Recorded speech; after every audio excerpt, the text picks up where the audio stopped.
সবাইকে স্বাগত জানাচ্ছি সিএমজি বাংলার সাপ্তাহিক আয়োজন সবুজ পৃথিবী অনুষ্ঠানে। কৃষিভিত্তিক এই আয়োজনের পুরো সময় আছি আমি আফরিন মিম। কৃষি উৎপাদন আর পরিবেশ বান্ধব নানা ঘটনার ৭-১৭ নিয়ে আমাদের আয়োজন সবুজ পৃথিবী।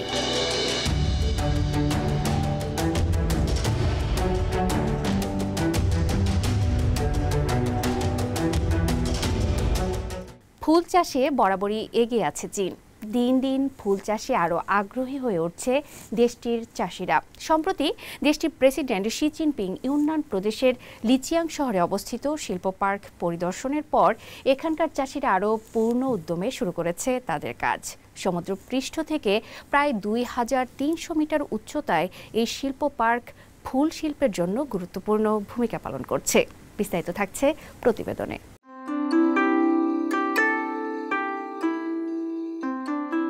৭৩ হেক্টরের বেশি এলাকায় বিস্তৃত এবং ২৩০০ হেক্টর উচ্চতায় অবস্থিত লিচিয়াং আধুনিক ফুল শিল্প পার্ক। এখানে ৪৮ প্রকারের তাজা গোলাপ চাষ করা হয়, যার বার্ষিক উৎপাদন ৩৯ মিলিয়নেরও বেশি ডাটি। প্রেসিডেন্ট শি জিনপিং যখন এই পার্কে আসেন, তিনি স্থানীয় কর্মীদের সঙ্গে কথা বলেন এবং ফুলের জাত, বাজার বিক্রয় ও আয় নিয়ে আলোচনা করেন। এ সময় অনেক কর্মী এই মুহূর্তটিকে জীবনের স্মরণীয় একটি ঘটনা হিসেবে মনে রেখেছেন।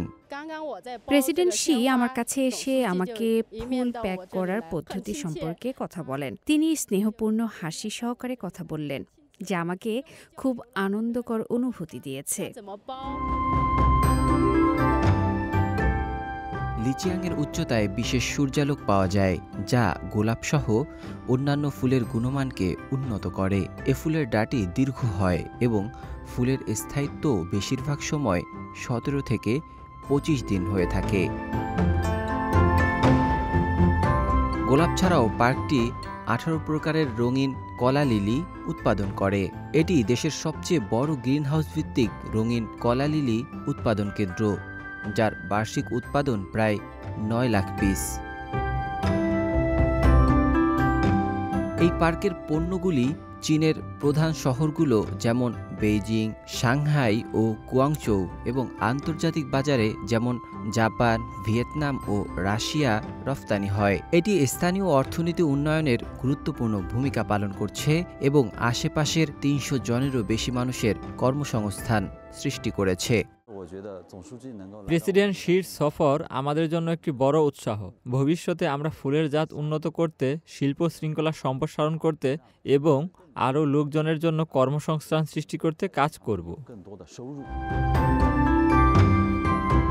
প্রেসিডেন্ট শি জিনপিংয়ের সফরের পর পার্কের কর্মীরা আরও উৎসাহিত হয়ে নতুন উদ্যোগ নিতে প্রস্তুত। তারা আরও কর্মসংস্থান সৃষ্টির জন্য উন্নত ধরনের চাষাবাদ পদ্ধতি নিয়ে কাজ করছে।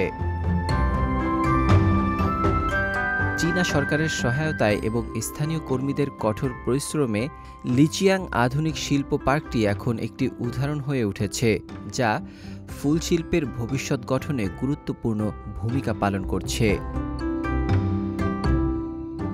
নাজমুল হক রাইয়ান, সিএমজি বাংলা।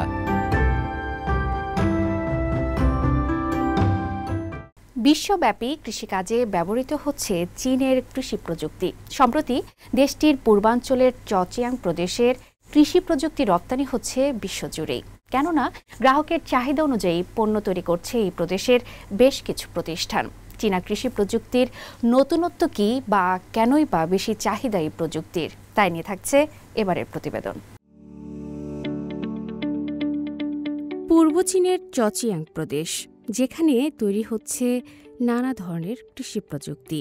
শুধু কি তৈরি, এই প্রদেশের যন্ত্রপাতি এখন রপ্তানি হচ্ছে বিশ্বের বিভিন্ন দেশে। এই প্রদেশের তৈরিকৃত কৃষি যন্ত্রপাতির রয়েছে স্বতন্ত্র বৈশিষ্ট্য। গ্রাহকের চাহিদা অনুযায়ী প্রযুক্তিগত উদ্ভাবনের ফলে এই প্রদেশের কৃষি যন্ত্রপাতির রয়েছে আলাদা জনপ্রিয়তা। আর তাই তো এই প্রদেশের কৃষি যন্ত্রশিল্প দ্রুত বিদেশি বাজারে প্রসার লাভ করেছে। সর্বশেষ পাওয়া তথ্য অনুযায়ী ২০২৫ সালের প্রথম ২ মাসে প্রদেশটি কৃষিযন্ত্র রপ্তানি গেল বছরের একই সময়ের তুলনায় ৩৩% বেড়েছে। এই প্রদেশের যে প্রতিষ্ঠানগুলো এসব কৃষি যন্ত্রপাতি রপ্তানি করছে তাদের মধ্যে অন্যতম চচিয়াং শিফান গ্রুপ কোম্পানি লিমিটেড। ইয়ংখাং শহরে অবস্থিত এই কোম্পানি একটি প্রাচীন কৃষি যন্ত্র নির্মাতা প্রতিষ্ঠান। এই কোম্পানির এখন চলছে ব্যস্ত সময়। প্রতিনিয়তই বিভিন্ন দেশের সঙ্গে মিটিং করতে হয় নতুন অর্ডারের জন্য। সম্প্রতি কোম্পানির প্রতিনিধি দল কেনিয়ার এক নতুন ক্লায়েন্টের সঙ্গে অর্ডারের বিষয়ে আলোচনা করেন। এখন বিদেশি অর্ডারের মৌসুমি চাপ চলার কারণে কারখানার প্রতিটি উৎপাদন ধাপ, কাস্টিং, মেশিনিং থেকে শুরু করে চূড়ান্ত অ্যাসেম্বলি পর্যন্ত কাজ খুব ভালোভাবে চলছে। আর প্রতি 4 মিনিটে একটি নতুন মেশিন প্যাকেজ হয়ে কারখানা থেকে বের হচ্ছে। বিভিন্ন দেশের নির্দিষ্ট চাহিদা অনুযায়ী আমরা পণ্য তৈরি করে থাকি। আমরা ক্রমাগত পণ্যের উদ্ভাবন ও নতুন যন্ত্রপাতি উন্নয়নে মনোযোগ দিচ্ছি। এই প্রদেশের প্রথাগত কোম্পানিগুলো যেখানে কাস্টমাইজড পণ্যের মাধ্যমে বৈশ্বিক ক্রেতাদের সন্তুষ্ট করার পথে এগুচ্ছে, সেখানে উদীয়মান কোম্পানিগুলো মন দিচ্ছে প্রযুক্তিগত উন্নয়নে। এই প্রদেশের রাজধানী হ্যাংচোতে অবস্থিত একটি স্মার্ট ফল বাছাই কোম্পানিতে চলছে নতুন পণ্যের উপর নিবিড় গবেষণা ও উন্নয়নের কাজ। এই বছরের শুরুতেই কোম্পানিটি তাদের প্রথম বিদেশি অর্ডার পেয়েছে। কোম্পানির 1/3 কর্মী গবেষণা ও উন্নয়নে নিয়োজিত থেকে এই সুযোগ কাজে লাগিয়ে বৈশ্বিক বাজারে প্রবেশের চেষ্টা চালাচ্ছে। আমরা প্রথম প্রজন্মের ফল বাছাই যন্ত্র বাজারে ছাড়ার পর দেখি ফল নষ্ট হয়ে যাচ্ছে।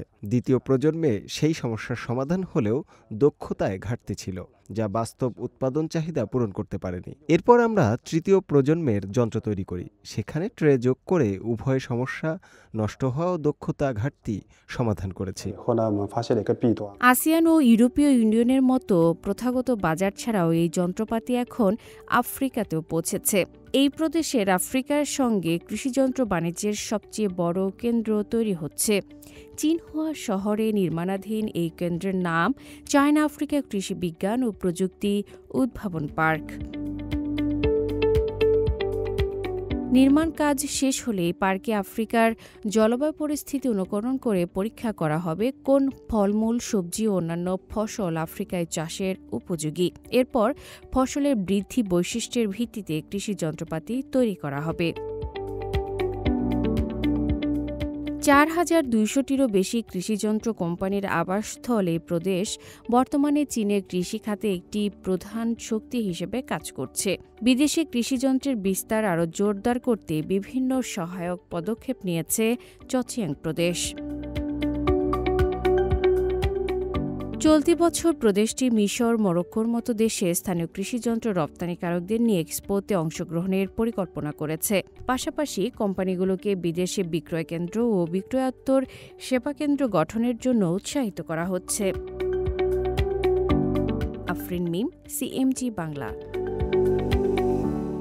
চলতি বছর পালিত হচ্ছে চীন ও ইন্দোনেশিয়ার কূটনৈতিক সম্পর্ক প্রতিষ্ঠার ৭৫তম বার্ষিকী। আর এই উদযাপন বছরে ইন্দোনেশিয়া থেকে প্রথম ব্যাচের নারিকেল আমদানি করেছে চীন। সম্প্রতি চীনের ফুজিয়ান প্রদেশের রাজধানী ফুচৌতে এসে পৌঁছেছে ২০০ কেজি ওজনের নারিকেল। বিস্তারিত থাকছে প্রতিবেদনে।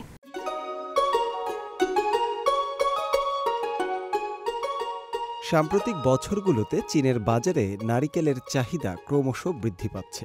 এতদিন থাইল্যান্ড, ভিয়েতনাম ও কম্বোডিয়ার মতো দেশগুলোই মূলত এই চাহিদা পূরণ করে আসছিল। তবে বিশ্বের অন্যতম বৃহত্তম নারিকেল উৎপাদনকারী দেশ ইন্দোনেশিয়া এবার সেই তালিকায় যুক্ত হলো। দেশটি থেকে আমদানি করা প্রায় ২০০ কেজি ওজনের তাজা নারিকেল সম্প্রতি পূর্ব চীনের ফুজিয়ান প্রদেশের রাজধানী ফুচৌতে এসে পৌঁছেছে।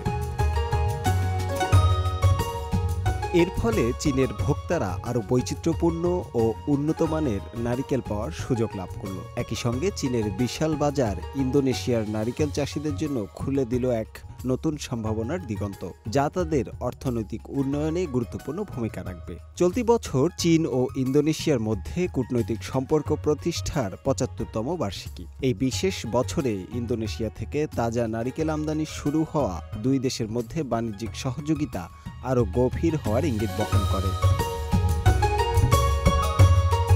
2024 সালের নভেম্বরে চীনের কাস্টমসের সাধারণ প্রশাসন ইন্দোনেশিয়া থেকে প্রয়োজনীয় শর্ত পূরণ সাপেক্ষে তাজা নারিকেল আমদানির অনুমতি প্রদান করে। এরপরই এই প্রথম কোনো চালান চীনে প্রবেশ করল। গত কয়েক বছরে চীনে নারিকেল আমদানির পরিমাণ উল্লেখযোগ্যভাবে বৃদ্ধি পেয়েছে এবং আমদানির উৎস ক্রমশ বৈচিত্র্যময় হচ্ছে। চীনের শুল্ক বিভাগের তথ্য অনুযায়ী 2024 সালে প্রথমবারের মতো চীন ও ইন্দোনেশিয়ার মধ্যে দ্বিপাক্ষিক বাণিজ্যের পরিমাণ 1 ট্রিলিয়ন ইউয়ান ছাড়িয়ে গেছে। শুধু তাই নয়, 2025 সালের জানুয়ারি ও ফেব্রুয়ারি মাসে এই বাণিজ্যের পরিমাণ ছিল 172.57 বিলিয়ন ইউয়ান, যা গত বছরের একই সময়ের তুলনায় 4.7% বেশি। এই পরিসংখ্যান দুই দেশের মধ্যে ক্রমবর্ধমান বাণিজ্যিক সম্পর্কের দৃঢ়তা প্রমাণ করে। শুভ আনোয়ার, সিএমজি বাংলা।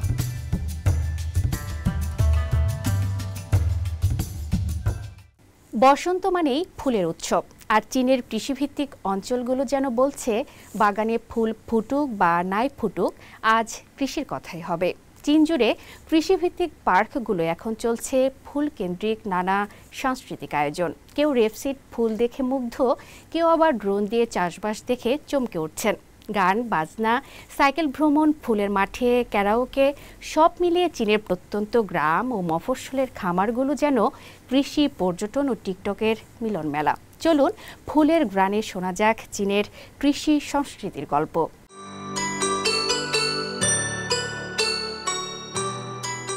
চীনের বিভিন্ন অঞ্চলের কৃষিভিত্তিক খামারগুলোয় বসন্তকালীন পর্যটন আকৃষ্ট করতে ফুলকে ঘিরে চালু হয়েছে বেশ কিছু সাংস্কৃতিক কার্যক্রম। এতে প্রাকৃতিক সৌন্দর্যের পাশাপাশি চীনের আধুনিক কৃষি ব্যবস্থার রূপান্তরটাও কাছ থেকে দেখার সুযোগ পাচ্ছেন চীনের পর্যটকরা।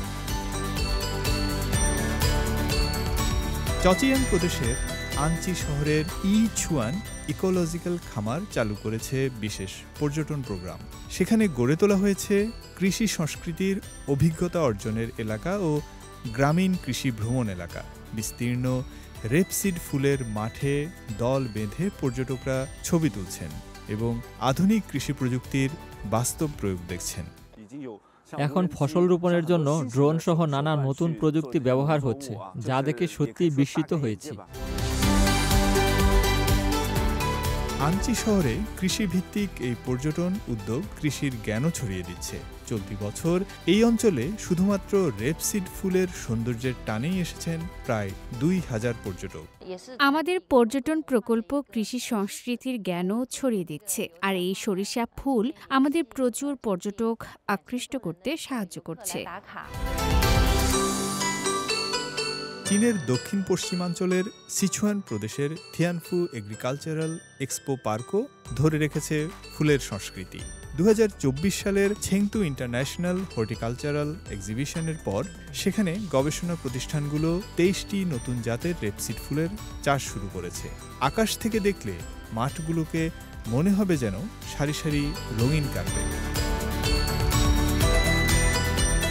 এক্সপো পার্কের মূল অংশ ও পার্শ্ববর্তী একটি খামারের জমিতে রয়েছে একটি 24 মিটার উঁচু টাওয়ার। সিঁড়ি বেয়ে উঠলে ওপরে থেকে বিস্তীর্ণ কৃষিভূমির সৌন্দর্য উপভোগ করা যায়। এই টাওয়ারটিতে আঁকা হয়েছে চীনা কৃষকদের ঐতিহ্যবাহী 24টি ঋতুচক্রের প্রতীকী ছবি।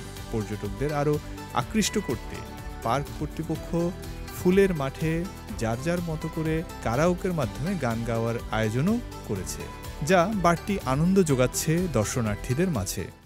আমরা চাই শহরের মানুষদের জন্য এমন একটি পরিবেশ তৈরি করতে যেখানে তারা প্রকৃতির আরও কাছাকাছি থাকতে পারেন। গত বছরের একই সময়ের তুলনায় আমাদের পার্কের সার্বিক আয় 30 থেকে 40% পর্যন্ত বেড়েছে।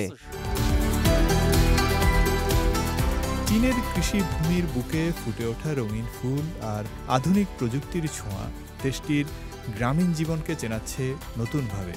স্থানীয় অর্থনীতিও বদলে যাচ্ছে প্রকৃতি আর মানুষের এই মিলন মেলায়। ফয়সাল আব্দুল্লাহ, সিএমজি বাংলা। প্রিয় দর্শক, আমরা অনুষ্ঠানের একদম শেষ পর্যায়ে চলে এসেছি। অনুষ্ঠানটি টেলিভিশনের পাশাপাশি সামাজিক যোগাযোগ মাধ্যমে দেখতে www.facebook.com/cmg বাংলা এবং ইউটিউব চ্যানেল সিএমজি বাংলাতে ক্লিক করুন। আগামী সপ্তাহে আবার দেখা হবে একই দিন একই সময়ে। সবাই ভালো থাকুন, নিরাপদে থাকুন আর থাকুন সবুজের সঙ্গে।